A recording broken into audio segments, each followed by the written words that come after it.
कुद्देभ्यो नमः कुद्दीभ्य नमो अरिहन्ताणं नमो सिद्धाणं नमो आहिर्याणं नमो वज्रायाणं नमो पंच नमो यारो सर्वपावक्तनाशनो मंगलालं च सर्वेशं परमं हरिमंगलम् यस्य स्वयं स्वभावाति स्वभावे कस्मै कर्मणः तस्मै संज्ञानरूपाय नमोस्तु परमात्मने नमोस्तु परमात्मने। देवादि देवी त्रागी सर्वदेव श्री दिनवानी माता की जय। अभी सबको अच्छे से पढ़ना गया। अब हम ना मतलब हर क्लास में वाचन नहीं करेंगे, एक दो क्लास के बाद फिर वाचन करते रहेंगे, है ना। तो अभी आज ऐसे यहीं से शुरू करते हैं।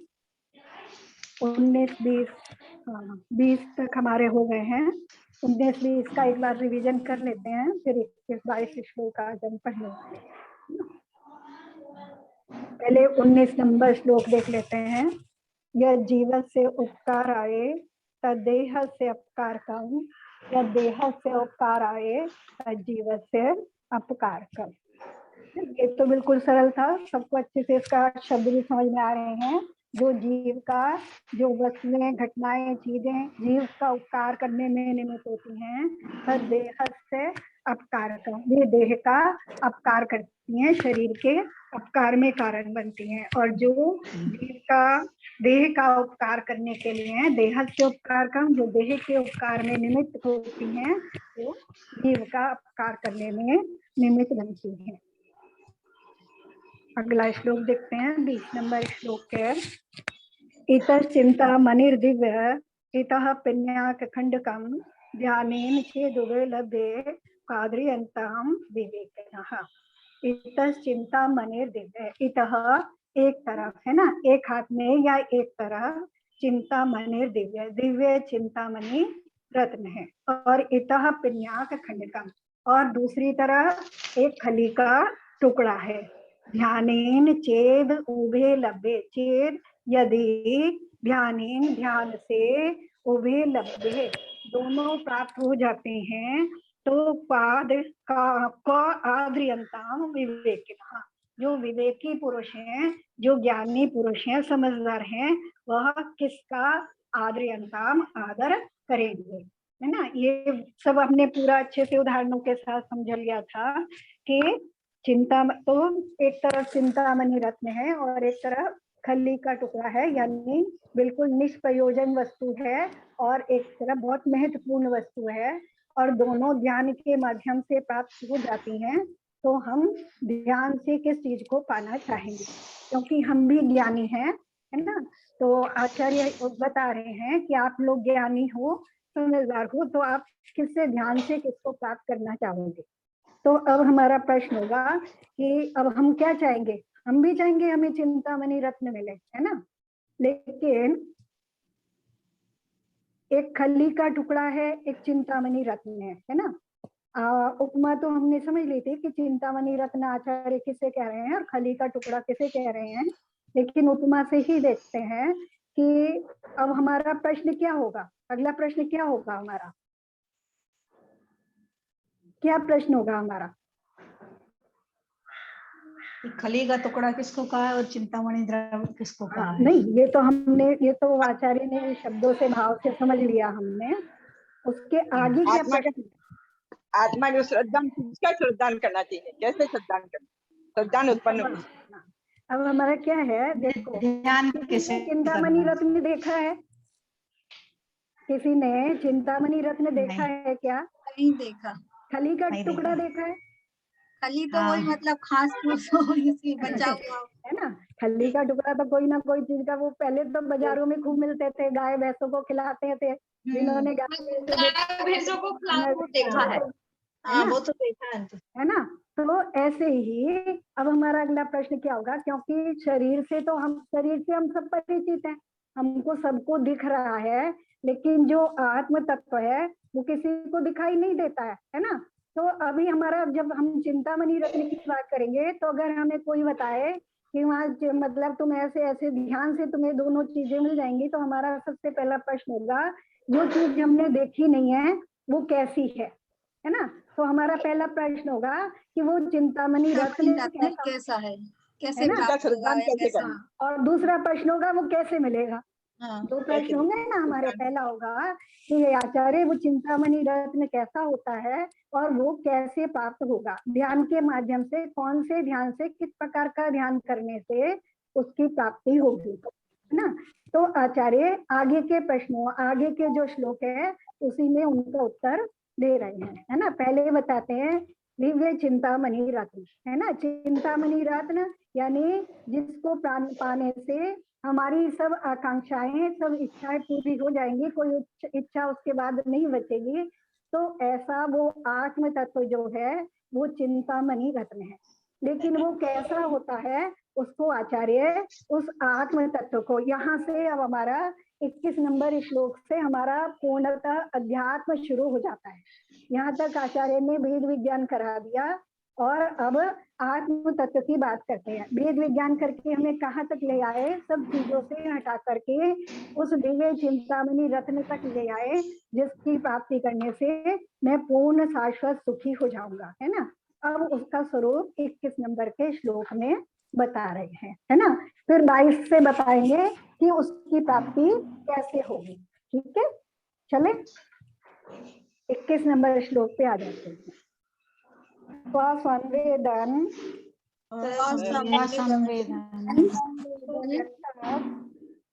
सुव्यक्तः तनुमात्रो तनुमात्रो निरत्ययः निरत्ययः अत्यंत सौख्यवान आत्मा अत्यंत अत्यंत सौख्यवानात्मा अत्यंत सौख्यवानात्मा देखो अत्यंत सौख्य, फिर वानात्मा, ऐसे दो पार्ट करके पढ़ोगे तो अच्छे से पढ़ा जाएगा। अत्यंत सौख्य वानात्मा, अत्यंत सौख्यवानात्मा लोकालोक विलोकन, लोकालोक विलोकनः। बाकी तो सरल है ना। स्वसंवेदन सुव्यक्त संवेदन सुव्यक्त तनुमात्रो निरत्ययः तनुमात्रो निरत्यः अत्यंत सौख्यवानात्मा अत्यंत सौख्यवानात्मा लोकालोक विलोकनः लोकालोक विलोकनः। एक बार और पढ़ते हैं। स्वसंवेदन सुव्यक्त संवेदन सुव्यक्त तनुमात्रो निरत्ययः तनुमात्रो निरत्ययः अत्यंत सौख्यवानात्मा अत्यंत सौख्यवानात्मा लोकालोक विलोकनः लोकालोक विलोकनः। पहले शब्दार्थ देखते हैं फिर भाव देखेंगे, है ना। स्वसंवेदन, स्व बने अपने, है ना, संयम के, संवेदन से अनुभव से, है ना। स्वसंवेदन जिसको हम शास्त्रों में स्वानुभव शब्द भी पढ़ते हैं, यानी अपने अनुभव से, स्वसंवेदन से अपने अनुभव से सुव्यक्तः अच्छी प्रकार से व्यक्त हो जाता है, स्पष्ट होता है, यानी स्वानुभव से, अपने अनुभव से अच्छी प्रकार से स्पष्ट होता है।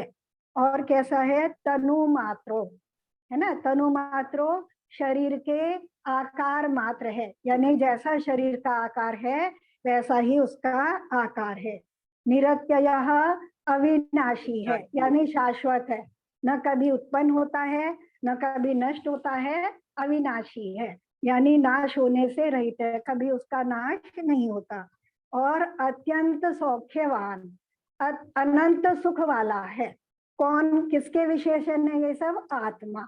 अत्यंत सौख्यवान आत्मा, आत्मा इसमें से अलग कर लेंगे, ये सब आत्मा के विशेषण है ना। कैसा है आत्मा, स्वसंवेदन सुव्यक्तः, स्वानुभव से अच्छी प्रकार से स्पष्ट होता है।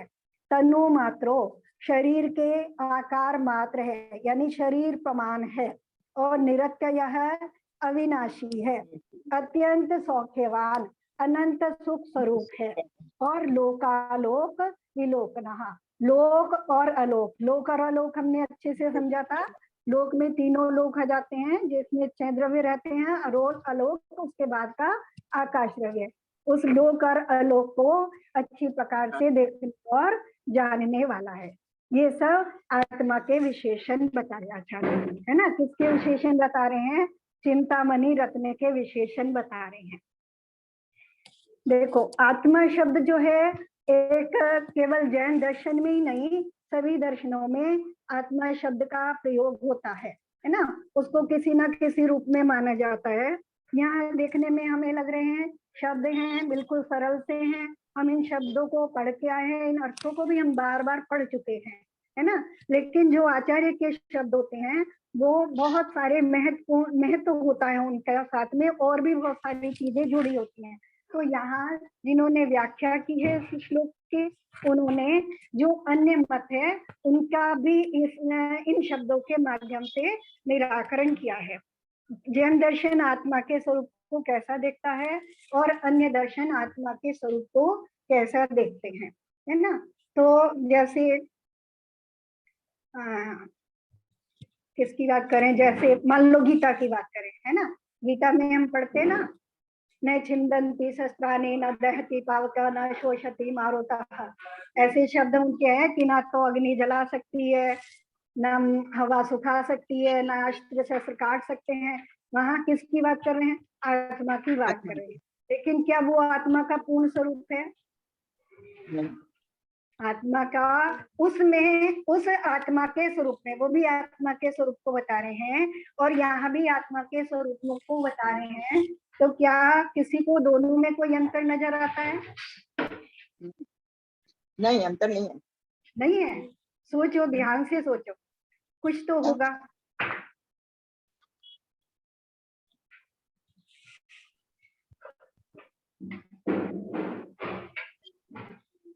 नहीं समझ में आ रहा किसी को? देखो एक उदाहरण देते हैं। अगर हम किसी बच्चे से पूछें कि 2 और 2 कितने होते हैं, है ना, तो बच्चा कहे 5 नहीं होते। तो कितने होते हैं? 6 भी नहीं होते, 7 भी नहीं होते, होते कितने हैं? लेकिन उसका कोई जवाब नहीं है ना। तो वो जो गीता के श्लोक में हम आत्मा का स्वरूप देख रहे हैं वो नास्ति से कथन है ना। उससे आत्मा का स्वरूप स्पष्ट नहीं हो रहा। ये तो बता रहे हैं कि उसको शस्त्र काट नहीं सकते, उसको हवा सुखा नहीं सकती, है ना। लेकिन वो है कैसा? मान लो हम चिंतामणि रत्न की बात करें, हमने चिंतामणि रत्न देखा नहीं है, लेकिन जो चीज हमने देखी है, आचार्य हमें कहे तुमने हीरा देखा है? हाँ, हीरे जैसा नहीं होता, सोने जैसा भी नहीं होता, चांदी जैसा भी नहीं होता, है ना। तो क्या हमें उसका स्वरूप स्पष्ट होगा? नहीं होगा ना उसका स्वरूप, क्योंकि वो आखिर वो है कैसा, है ना। तो यहाँ आचार्य बता रहे हैं कि 2 और 2 4 होते हैं, है ना। यानी आत्मा कैसा होता है? वो स्वसंवेदन से ही जान सकते हैं। हाँ, स्वसंवेदन से ही जान सकते हैं। हाँ, स्वसंवेदन से उसको अच्छी प्रकार जाना जा सकता है। जो प्रदेश रूप से तो आचार्य को, वो केवली भगवान को तो प्रदेशों से भी स्पष्ट है, लेकिन 6 उपशम ज्ञानी उसको स्वानुभव से जान सकते हैं। क्या हम जान सकते हैं स्वानुभव से? क्या हमें आत्मा भाषित होता है? नहीं होता है ना। हाँ, है। जो कुछ अभी हम है ना। हमने डेड बॉडी देखी है, सबने देखी है ना डेड बॉडी। डेड बॉडी, हाँ, अभी जो कुछ हम है उसमें से डेड बॉडी को माइनस कर दो, बाकी जो बचा वो हम है। हमें कि नहीं ये बताओ। और मैं हूँ, है ना, जिसमें से ये अनुभूति आ रही है कि मैं हूँ, वही तो मैं हूँ, है ना। मैं अनुभव कर सकता हूँ, मुझ में चेतना है, मैं ज्ञान जान सकता हूँ, मैं देख सकता हूँ, और भी बहुत सारी चीजें मैं अनुभव करता हूँ। मुझे क्रोध आ रहा है, किसको आ रहा है?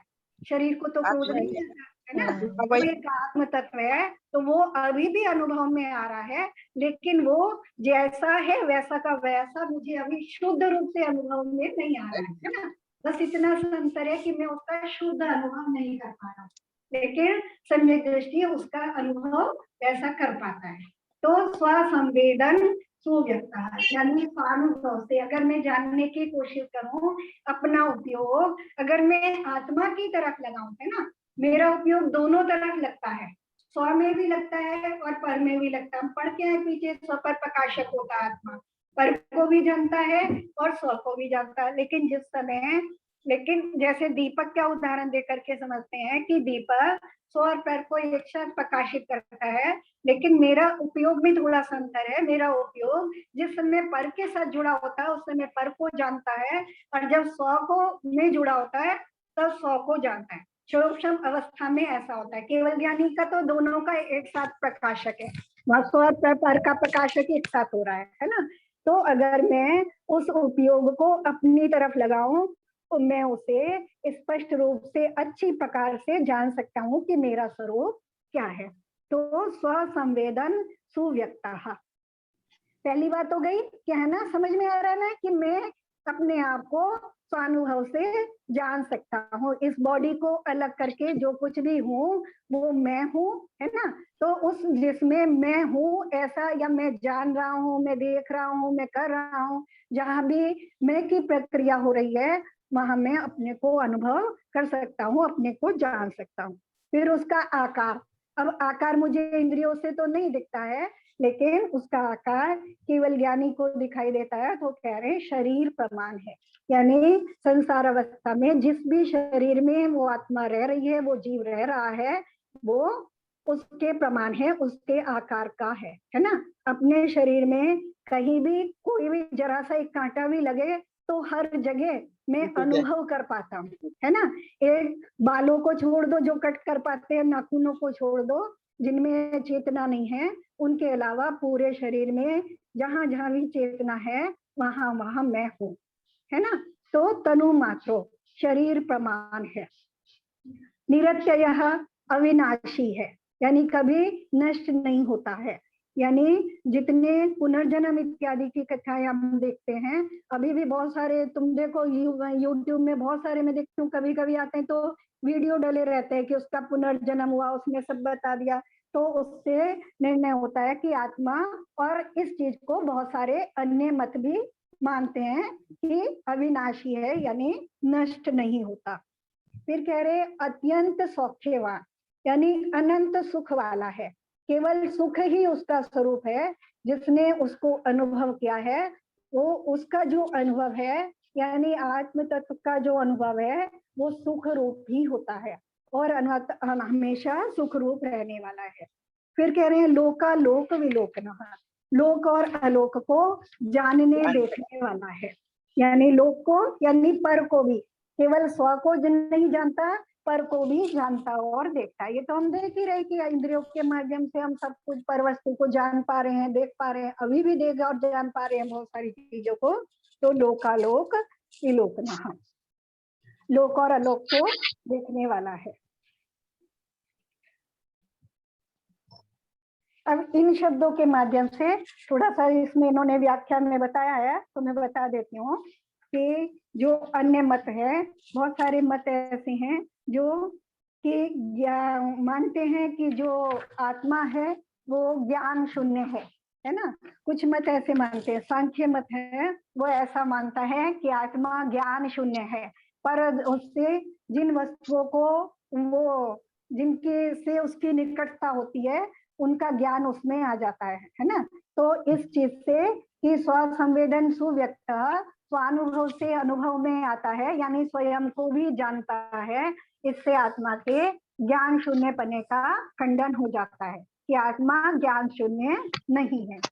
और जो बौद्ध मत है वो तो उसको एक क्षण मात्र ही मानता है, क्षणिक मानता है, तो उसका भी इससे खंडन हो जाता है।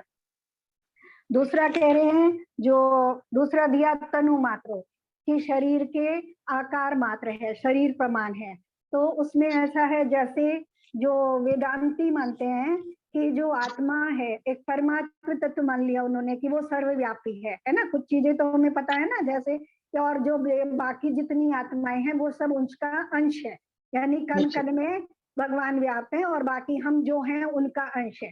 तो इस चीज का इससे खंडन हो जाता है कि हर जो आत्मा है वो स्वतंत्र है और हर शरीर प्रमाण है। और निश्चय से तो वो पूरे लोक प्रमाण है ना, पूरे लोक प्रमाण उसके असंख्यात प्रदेश हैं।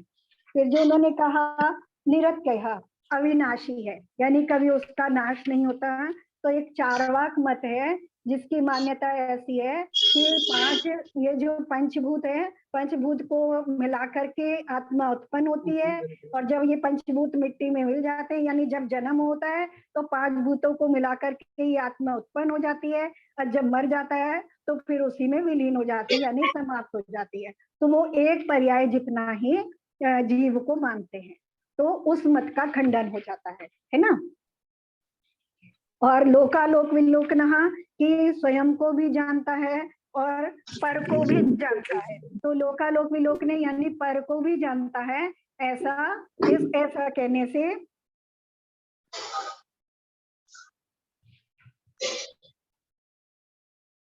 हाँ, जो ज्ञान शून्य आत्मा को मानते हैं उनके मत का खंडन हो जाता है। बस इसमें तो यही दिया है। तो सबको चिंतामणि रत्न समझ में आ गया होगा कैसा है। चिंतामणि रत्न मतलब सबके पास है ना, कैसा उसको बस जानना है ना। उपयोग हमें दूसरी तरफ से हटाकर अगले श्लोक में आचार्य बताने वाले हैं वो कैसे मिलेगा, है ना। तो यहाँ बता दिया। हाँ बोलो। मेरे को एक बार वो थोड़ा सा क्या हुआ, हाँ, आँख में एक बार से दोनों इतनी लाइन एक साथ चिंगारी बता दीजिए ना। निकली। मेरे को है ना इतनी चिंगारी निकली कि मैं कंसंट्रेट नहीं कर पाई, मैं पानी से आंखें धोने चली गई। वो मैं सुन नहीं पाई। हाँ बताती हूँ। तो स्वसंवेदन सुव्यक्तः स्वानुभव से अच्छी प्रकार से स्पष्ट होता है, यानी आत्मा स्वयं जानने में स्वानुभव से स्वयं को जान पाता है, जानने में आता है। तनु मात्रो शरीर प्रमाण है। तनु मात्र है शरीर प्रमाण है, यानी चींटी के शरीर में रहता है तो चींटी के शरीर प्रमाण है, हाथी के शरीर में रह रहा तो हाथी के शरीर प्रमाण है। और निरत्यः अविनाशी है, यानी कभी भी नाश नहीं होता, उसका कभी विनाश नहीं होता। अत्यंत सौख्यवान और अत्यधिक सुख वाला है, अनंत सुख वाला है, उसका सुख कभी समाप्त नहीं होता। लोकालोक विलोकने लोक और अलोक को, यानी संपूर्ण पदार्थों को जानने की योग्यता रखने वाला है। जब भी अभी भी हम कितनी सारी चीजें जानते हैं, और केवल ज्ञानी को तो हम जानते ही हैं कि वो सब पदार्थों को जानता है। तो ये ऐसा जो अत्यंत सुख स्वरूप जो आत्म तत्व है वो मुझे ध्यान के द्वारा प्राप्त हो सकता है ना। उसमें कुछ भी कठिन नहीं है। तो आगे बता रहे हैं आचार्य कि कितना सरल है, ध्यान के द्वारा उससे पाया जा सकता है, स्वयं के पास है। और कैसे पा सकते हैं ये अभी अगले श्लोक में बताने वाली है। क्लियर हो गया? चलें आगे दूसरे श्लोक पे चलें। कठिन लग रहा है क्या? हाँ बोलो बोलो। थोड़ा टफ लग रहा है ये वाला। थोड़ा लग रहा है, वापस रिपीट करेंगे तो आ जाएगा समझ में। क्यों कठिन लग रहा है बताओ, इसमें क्या कठिन है? आंटी पता नहीं क्यों प्रॉपर नहीं समझ, जैसे पूरी लैंग्वेज नहीं आ रही। जिसको कठिन लग रहा है वो मैं हूँ। ओके, जो चीज कठिन लग रही है वही मैं हूँ, है ना। किसकी बात हो रही है? मेरी बात हो रही है ना। यानी यह सुख प्राप्ति की बात हो रही है। तो सुख प्राप्ति की बात हो रही है तो वो सुख किसमें से मिलेगा? उस वस्तु की बात हो रही है ना। वो सुख किसमें से मिलेगा? उस वस्तु की बात हो रही है कि वो वस्तु कैसी है ना। उस वस्तु को स्वानुभव से जाना जा सकता है, अच्छी प्रकार से स्वानुभव से स्पष्टतया जाना जा सकता है। अनुभव मानते हैं ना हम, हमें अनुभव होता है ना। हाँ, ये देखो जो चीजें दिखाई नहीं दे रही हैं उनका भी हम अनुभव कर पाते हैं। हवा दिख नहीं रही है, हवा दिख रही है किसी को? नहीं दिख रही है, लेकिन अनुभव से उसको जान पाते हैं, है ना। और मान लो शरीर में कहीं कोई पीड़ा हो रही है तो मैं उसको जान पाता हूँ कि नहीं, है ना। देख नहीं पा रहा लेकिन जान पा रहा हूँ, है ना। तो जरूरी नहीं चाहिए है जो चीजें आंख से दिखाई नहीं दे रही है या इंद्रियों के माध्यम से ज्ञान का विषय नहीं बन रही है उसको भी मैं अनुभव से अपने स्वानुभव से जान पाता हूँ। तो ऐसा, तो ये किसकी बात कर रहे हैं? आत्मा की बात कर रहे हैं। सौख्यवान आत्मा, दूसरे लाइन में आत्मा शब्द दिया है। कौन सी आत्मा की बात कर रहे हैं? उन आत्माओं की नहीं जिनके नाम से हम डर जाते हैं कि उस घर में मत जाना, उसमें आत्माएं रहती हैं वहां जंगल में मत जाना, आत्माएं मिल जाएंगी। उन आत्मा की बात नहीं कर रहे हैं, है ना, जीव तत्व की बात कर रहे हैं, उस आत्मा की बात कर रहे हैं, है ना, आत्म तत्व की, जिसको आचार्य ने दिव्य चिंतामणि रत्न की उपमा, है ना, उस आत्मा की बात कर रहे हैं। तो वो स्वसंवेदन से सुव्यक्त है, यानी स्वानुभव के द्वारा अच्छी प्रकार से जाना जा सकता है। और स्वानुभव से जानने से क्या समझ में आता है? यानी दूसरी किसी चीज की आवश्यकता नहीं। उसके लिए मान लो मुझे कुछ मुझे किसी चीज की जरूरत है क्या? नहीं है ना, किसी दूसरे व्यक्ति की जरूरत नहीं है। मेरे पेट में दर्द हो रहा है तो मुझे स्वयं उसका अनुभव हो रहा है, उसके लिए मुझे क्या दूसरे की आवश्यकता है? नहीं है। किसी दूसरे की आवश्यकता नहीं है, किसी दूसरी वस्तु की आवश्यकता नहीं है ना। फिर मैं उसका अनुमान कैसे लगाऊं कि वो कितना बड़ा है, उसका आकार क्या है? अनुमात्र शरीर प्रमाण है ना। मुझे उसका ध्यान करना है तो जितना शरीर का प्रमाण है वहां मैं हूँ, ठीक है। और निरत्यय अविनाशी है ना, यानी कभी नष्ट नहीं होता, पहले भी था, आज भी है और हमेशा रहने, ठीक है। अत्यंत सौख्यवान, तो अनुभव से कैसा जानने में आता है? यानी सुखवान, सुख स्वरूप जानने में आता है ना। स्वानुभव के द्वारा हम उसे कैसा अनुभव करेंगे कि मैं सुख स्वरूप हूँ, मेरे अंदर सुख है, शांति है, ऐसा। आंटी जी, ये स्तनु मात्रो निरतत्य, हाँ, ये जो है ना, ये क्लियर नहीं हो रहा एक्चुअली, मतलब सेट नहीं हो रहा। वो स्तनु मात्रो मतलब कि शरीर प्रमाण है, हाँ, और निरतत्य मतलब अविनाशी है। अविनाशी।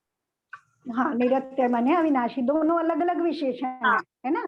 जैसे हम किसी के लिए विशेषण लगाए ना कि एक मतलब निरतत्य जो है ये है ना, आत्मा के लिए यूज हो रहा है, सब शब्द आत्मा के लिए हो रहे हैं। जैसे मान लो मैं कहूँ, मैं तुम्हारा वर्णन करूं कि तुम एक स्त्री हो, है ना, तुम्हारा रंग साफ है, तुम जैन कुल में, तुम जैन हो, है ना, तुम्हारे 2 बच्चे हैं, है ना, तुम्हारे माँ बाप वहां रहते हैं, ये सब क्या है? ये तुम्हारे विशेषण है। तुम स्वस्थ हो, तुम सुंदर हो, तुम लंबी हो, है ना, इस तरह में जितने भी विशेषण लगाऊं वो सब तुम्हारे स्वरूप को बताने वाले हैं। तो ऐसे आचार्य ने यहाँ जो विशेषण दिए हैं वो सब आत्मा के स्वरूप को बताने वाले हैं, है ना। अस्थि से आत्मा का स्वरूप बता रहे हैं कि आत्मा कैसी है। अपने अस्थि और नास्ति से कथन होता है ना, तो अस्थि से कथन कर रहे हैं कि आत्मा का स्वरूप कैसा है। तो आत्मा कैसा है? स्वानुभव से अच्छी प्रकार से जानने में आता है। तनु मात्रो शरीर प्रमाण है, यानी जितना शरीर का आकार है उतना ही आत्मा का भी, हर आत्मा का जो जिस शरीर में रह रही है उसका उतना आकार है, ठीक है। निरत्यय अविनाशी है और अत्यंत सौख्यवान, अत्यधिक सुख वाला, अनंत सुख वाला है। और लोकालोक विलोकना, लोक और आलोक को जानने वाला है, यानी स्व और पर समस्त द्रव्यों को जानने देखने वाला है। तो जानना ज्ञाता दृष्टा स्वरूप है, जानने देखने विलोकना ज्ञाता दृष्टा स्वरूप है, ठीक है। ये उसका स्वरूप बता दिया। जब हमें किसी चीज का ध्यान करना हो तो हमें पहले उसका स्वरूप ज्ञात होना चाहिए, है ना। उसका स्वरूप अगर हमें अस्थि से उसका स्वरूप ज्ञात है कि वो कैसा है, तब हम उसे पहचान पाएंगे, है ना। जैसे भाई साहब सब्जी में उदाहरण देते हैं ना कि भिंडी खरीदनी है ना, तो उसे भिंडी का स्वरूप पता होना चाहिए और उसके अलावा अन्य सब्जियों का भी स्वरूप पता होना चाहिए। तो जब अन्यों की बात करेंगे तो वो नास्ति से कथन हो गया, और जब उसकी बात करेंगे तो वो अस्थि से कथन हो गया। तो ये अस्थि से कथन है। और फिर हम उसे कहें कि वो कैसा है, जैसे अभी मैंने उदाहरण दिया था कि शस्त्रों से कट नहीं सकते, हवा सुखा नहीं सकती, तो इस तरह का जो वर्णन करेंगे वो नास्ति से कथन होगा, है ना, ठीक है। लेकिन जब हम उसका ध्यान करेंगे, किसी वस्तु का हमें ध्यान करना हो तो हम मुख्य रूप से अस्थि से ध्यान करते हैं, है ना। नास्ति से भी करते हैं, मुख्य रूप से अस्थि से ध्यान करते हैं। अगर हमें अब आत्मा का ध्यान करना होगा तो हम कैसा चिंतन करेंगे? ऐसा जो आचार्य ने ये स्वरूप बताया, इस रूप से हम उसका चिंतन करेंगे। और जब नास्ति से चिंतन करेंगे तो सिर्फ क्या चिंतन करेंगे? शरीर रूप में, शरीर रूप नहीं, मैं द्रव्य कर्म रूप नहीं हूँ, मैं भाव कर्म रूप नहीं हूँ, मैं राग देश रूप नहीं हूँ। तो जब हम ऐसा चिंतन करेंगे तो वो नास्ति से चिंतन होगा। ठीक है, चलें अब। हाँ है ना? अब अगले श्लोक में आचार्य यही बताने वाले हैं कि उसका ध्यान हम कैसे करेंगे, है ना। ध्यान करने के लिए अब हमें क्या क्या चाहिए? ठीक है, ध्यान करने बैठते हैं ना, ध्यान करने के लिए आसन चाहिए, एकांत स्थान चाहिए, और कुछ कुछ चाहिए, है ना। तो यहाँ लेकिन आचार्य कुछ और बता रहे हैं कि क्या चाहिए। पढ़े 22 नंबर पे आ जाते। संयम्य करण ग्राम, संयम्य करण ग्राम एकाग्रतेन एकाग्रत्वेन चेतसः, चेतसः। है ना। करण ग्राम तक पढ़ेंगे। संयम्य करण ग्राम संयम्य करण ग्राम एकाग्रत्वेन चेतसः, एकाग्रत्वेन चेतसः। आत्मन आत्मन मात्मवान मात्मवान ध्यायेत्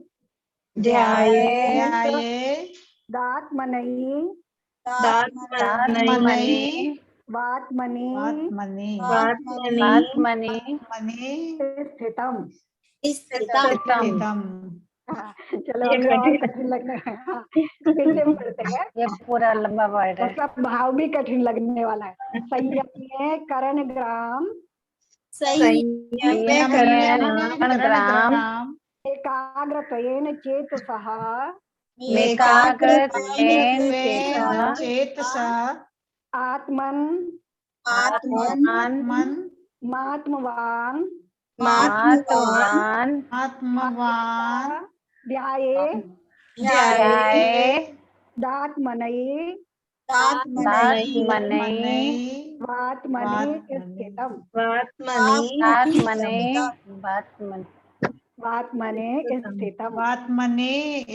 वात्मने स्थितम। आत्मन मात्मवान आत्मान ध्याये दात्मनि आत्मवान ध्याये दात्मने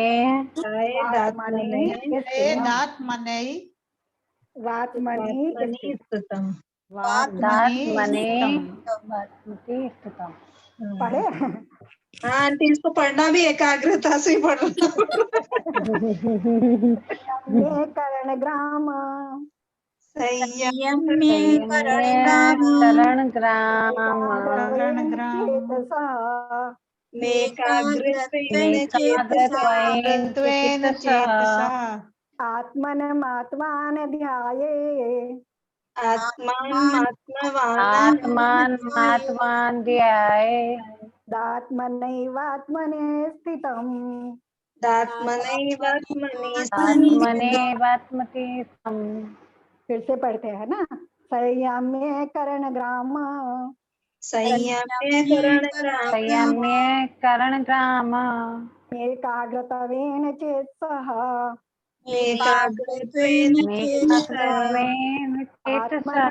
आत्मन ध्याये आत्मान ध्याये आत्मनैवात्मने स्थितम्। आत्मनेवात्मनि स्थितम्। हाँ चलो अब पढ़े, है ना। अब इसकी हिंदी करते हैं, ठीक है। शब्द अर्थ देखते हैं। संयम है यानी संयमित करके, संयमित करने का मतलब क्या होता है? रोक कर, है ना। संयम्य रोक कर, पहले शब्द क्रम से देख रहे हैं। करण ग्रामम, है ना। अलग अलग कर लेंगे शब्दों को। करण ग्रामम एकाग्रत्वेन, है ना। दो शब्द कर लेंगे उसके। करण ग्रामम एकाग्रत्वेन, है ना। तो संयम्य रोक कर, किसको रोक कर? करण ग्रामम। करण शब्द के शास्त्रों में बहुत सारे अर्थ होते हैं। रात को भी भाई साहब ने बताया था। करण कारण के लिए भी आता है, भावों के लिए भी आता है, लेकिन यहाँ आचार्य ने इंद्रियों के लिए उसका यूज किया है ना। तो करण ग्रामम यानी इंद्रियों के समूह को। संयम्य करण ग्रामम, इंद्रियों के समूह को रोक कर और एकाग्र करके, एकाग्रता के द्वारा, किसकी एकाग्रता के द्वारा? चेतसः, चेतसः माने मन, यानी मन को एकाग्र करके। दो चीजें हो गई है ना, ध्यान करना है, उस आत्मा को प्राप्त करना है, तो वो आत्मा कैसे प्राप्त होगी उसको आचार्य बता रहे। तो पहले दो चीजें बताई, क्या करना है? संयम में करण ग्रामम, इंद्रियों को संयमित करके, है ना, इंद्रियों को रोककर, इंद्रियों को संयमित करके, और एकाग्रत्वेन चेतसः, मन को एकाग्र करके, है ना। ये हमें क्या करना है? यानी ना तो किसी आसन की बात कर रहे हैं, ना एकांत स्थान की बात कर रहे हैं, केवल किसकी बात कर रहे हैं? जिनके द्वारा मैं पर से जुड़ा हूँ, है ना, पर से जिनसे जुड़ रहा हूँ। किनसे जुड़ा हूँ पर से? या तो मैं इंद्रियों के माध्यम से पर से जुड़ता हूँ या मन के माध्यम से। तो हमें क्या करना है? तो इंद्रियों को कंट्रोल करना है। जिस समय मुझे आत्मा का ध्यान करना है, उस समय अपनी इंद्रियों को उनके विषयों में जाने से रोकना है, यानी इंद्रियों को जो है अपने, और मन को जो है अपनी तरफ लगाना है, आत्मा की तरफ लगाना है ना। तो इंद्रियों के समूह को रोककर, उनको संयमित करके, और चित्त को एकाग्र करके, मन को एकाग्र करके, है ना, इस विषय का मुझे चिंतन करना है। पहले भी हमने वहां पढ़ा था ना कि ध्यान का जो लक्षण है वो एकाग्रता, एकाग्रता ध्यान का लक्षण है, तत्वार सूत्र में पढ़ा था। तो यहाँ कह रहे हैं मन को एकाग्र करके, दो काम करने हैं बस, है ना। फिर क्या करना है? आत्मानम आत्मवान, अलग अलग कर लो, आत्मानम आत्मवान, आत्मानम आत्मा को, किसको? आत्मा को, और आत्मवान यानी आत्मवान कौन? आत्मवान से मतलब है यानी स्वयं, है ना, जो आत्मवान है, जो आत्मा स्वरूप है, आत्म स्वरूप है, यानी किसी दूसरे की जरूरत नहीं है। आत्मान शब्द से क्या बता रहे हैं आचार्य? यानी किसी अन्य की जरूरत नहीं है। आत्मान जो स्वयं, है ना, स्वयं किसको? आत्मा को। और ध्यायेत, ध्यान करे, ध्यायेत मने ध्यान करे, और कैसे करे? आत्मनई, आत्मनई एव, आत्मना एव शब्द है ये, आत्मन एव आत्मनि, अलग अलग करें। ध्यायेत, इसमें से आ निकाल लेंगे, है ना। ध्यायेत शब्द है ध्यान करना चाहिए या ध्यान करे, किसका? आत्मना, है ना, आत्मा पहले बता दिया आत्मा को। फिर यहाँ कह रहे आत्मनैव, आत्मना, आत्मा से ही, है ना, एव मने ही, हम बहुत बार पढ़ते हैं एव, आत्मा से ही, किसका? आत्मनि स्थितम, आत्मा में स्थित होकर, आत्मनि यानी आत्मा में स्थितम, स्थित होकर। क्या करना है? कुछ भी नहीं करना है ना। वो थे ना जिनकी हम पूजा पढ़ते हैं ना, केवल रवि किरणों से जिनकी पूजा पढ़ते हैं, है ना, वो जुगल किशोर जी, वो कहते थे जो मूंगफली छील करके खा सकता है, मतलब जिसको इतना काम करना आता है, वो आत्मा का ध्यान कर सकता है ना। और हम सब कर सकते हैं इसका मतलब, क्योंकि इतना काम तो हम सबको आता है ना, तो हम सब कर सकते हैं आत्मा का ध्यान। तो आत्मन, आत्मवान, फिर से देखें, आत्मानम यानी आत्मा को, आत्मान यानी स्वयं आत्मा, है ना, आत्मनई एव यानी आत्मा के द्वारा ही, आत्मनि स्थितम, आत्मा में स्थित होकर ध्यान करें। ठीक है, क्या लग रहा है इसमें? कुछ भेद लग रहा है क्या? इसमें कोई भाव नहीं है अलग से, जैसा है वैसा ही है ना, अलग से कुछ और नहीं दिखा रहे आचार्य, जैसा इसमें दिख रहा है वो हमें वैसा का वैसा समझ में आ जाए कि ऐसा कैसे होगा, है ना। चार कारक लगा दिए आचार्य ने उसमें। सबसे अगर पहले तो इंद्रियों को कंट्रोल करना है, तो वही है ना। तो मन जितना और भी हम इंद्रिय। ध्यान करते हैं, जितना भी हम जाप इत्यादि करते हैं, या कुछ भी हम ध्यान करते हैं, तो वो सब हम क्या करते हैं, वहां भी अगर वो हमारी जाप इत्यादि क्यों नहीं हो पाती? क्योंकि हमारा मन एकाग्र नहीं हो पाता, इंद्रियां कंट्रोल नहीं हो पाती, है ना। तो किसी भी अवस्था में इस ध्यान को करने के लिए कुछ चाहिए क्या? जंगल चाहिए क्या? एकांत चाहिए क्या? है ना, फुर्सत चाहिए क्या? कभी भी कहीं भी कोई आसन चाहिए क्या? है ना, कोई शरीर की मुद्रा चाहिए क्या, नहीं।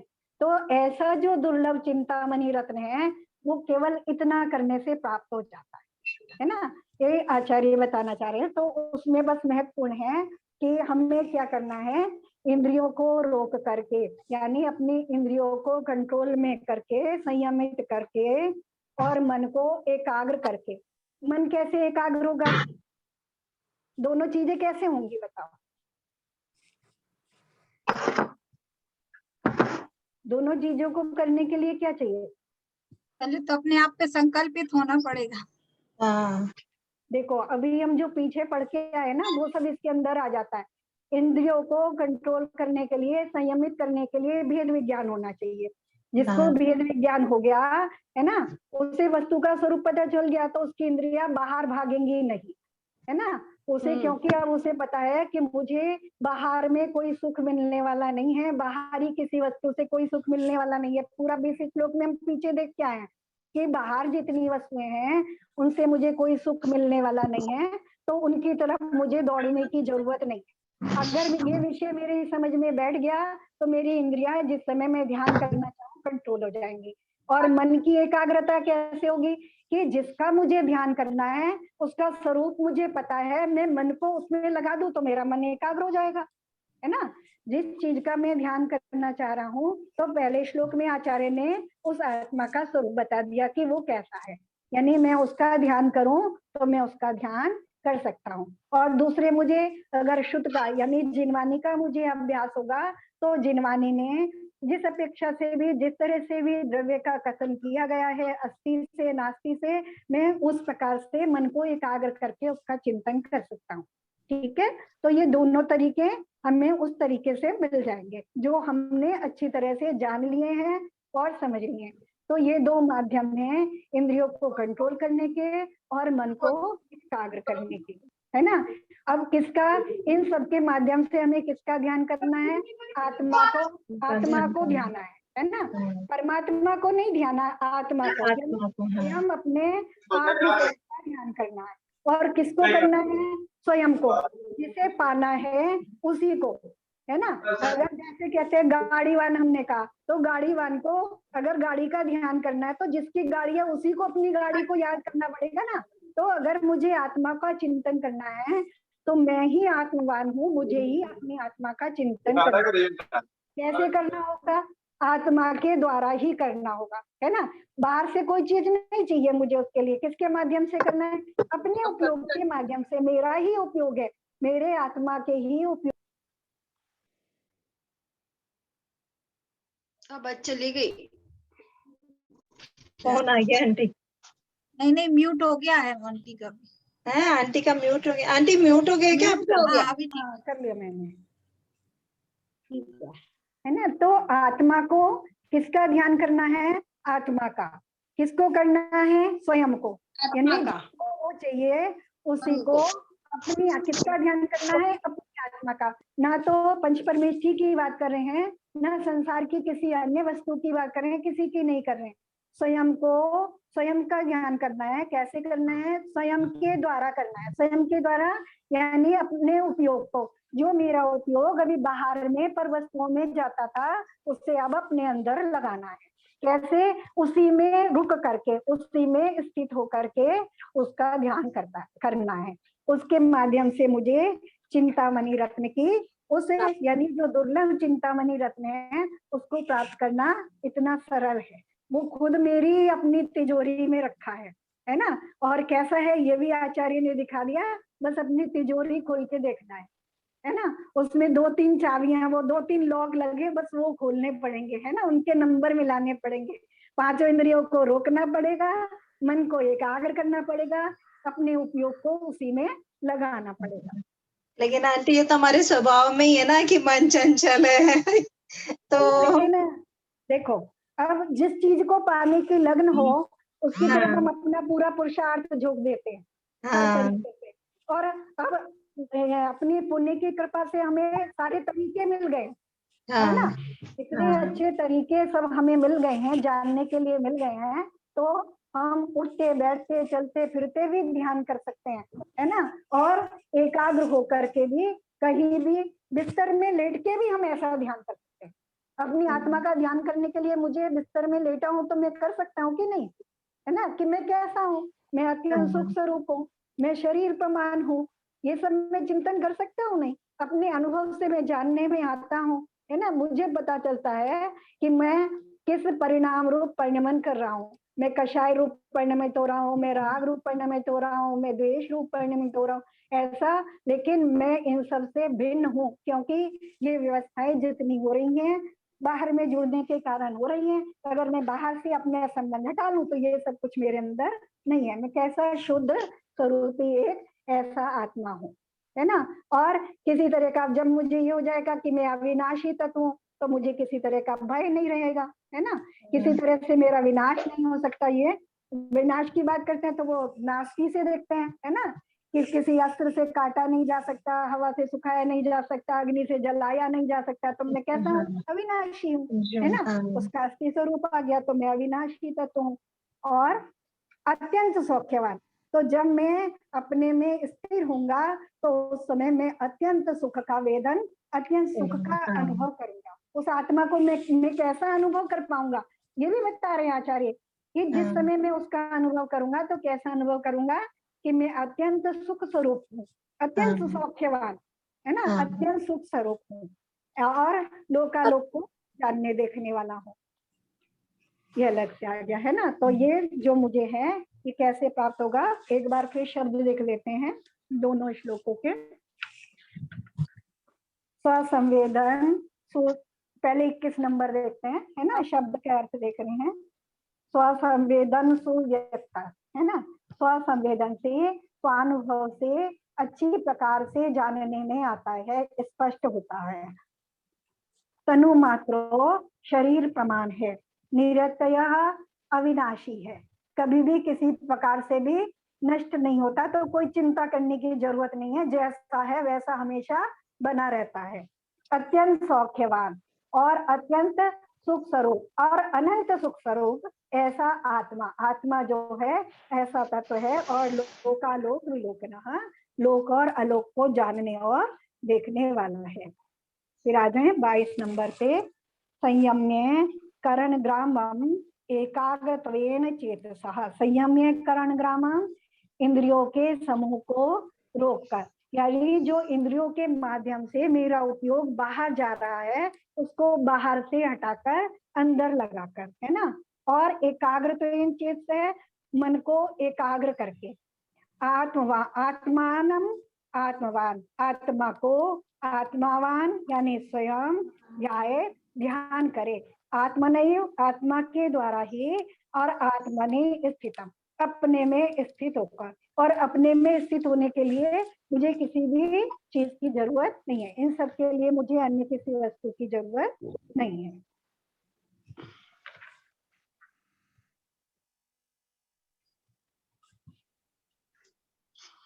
आंटी वो याद आ गया, हम लोग ने प्रेक्षा ध्यान का जब ध्यान करवाते हैं ना तो संकल्प करवाते हैं, आत्मा के द्वारा आत्मा को देखें, स्वयं स्वयं को देखें। स्वयं स्वयं को देखें, अपने आप को देखने के लिए ध्यान का अभ्यास करें। स्वयं को, है ना। तो अब वो स्वयं कैसा है, ठीक है ना, वो स्वयं को देखना है। तो अब मुझे स्वयं को देखना है, ये तो मैंने शब्द चुन लिए। उसके बाद वो स्वयं कैसा है, फिर मैं उसका चिंतन करूं, कैसा है वो। मैं अत्यंत सुख रूप हूँ, है ना, अनंत सुख वाला हूँ, अविनाशी हूँ, जानने देखने वाला हूँ, शरीर प्रमाण हूँ, है ना। जब मैं अपना चिंतन करूंगा तो फिर मैं इस प्रकार का चिंतन करूंगा, है ना।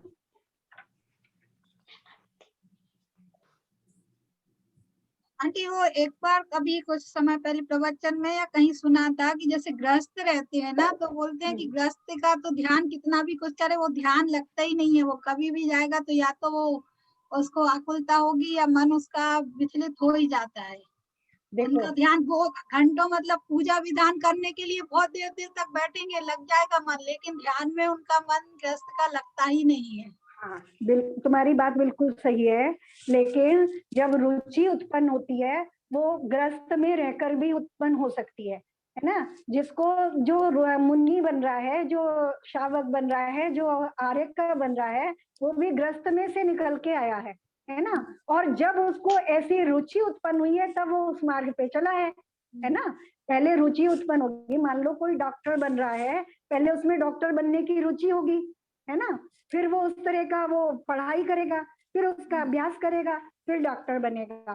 तो जिसको रुचि उत्पन्न हुई है जो बनने की, वो हर परिस्थिति में उस मार्ग में अपने को झोंक देगा। अगर मुझे ऐसी रुचि उत्पन्न हुई है तो मैं वहां भी ऐसा अभ्यास करूंगा, है ना। अगर मुझे ऐसी रुचि हुई, मुझे जिसे दिव्य चिंतामणि रत्न चाहिए, है ना, वो अपना जिसको ये चाहिए कि मुझे तो चाहिए तो चाहिए, फिर मैं अपना पूरा पुरुषार्थ उसमें लगा दूंगा ना, है ना। और जब मैं पुरुषार्थ पूरा उसमें अपना झोंक दूंगा तो ऐसा नहीं है कि मुझे उसका कुछ फल नहीं मिलेगा, है ना। और क्योंकि इसमें बाहर से कुछ नहीं चाहिए, है ना। ये जो आचार्य बता रहे हैं, क्या ये आचार्य ने, देखो पंचम काल में हुए हैं आचार्य, ऐसा तो हम कह नहीं सकते कि चौथे, पंचम काल में 5वीं 6वीं शताब्दी में हुए हैं ये आचार्य जिन्होंने ऐसा लिखा है। और जो शिष्यों को, जो हमारे जैसे शिष्य, बिल्कुल हमारे जैसे प्रश्न थे ना उनके, है ना, जैसे प्रश्न हमें उत्पन्न हो रहे हैं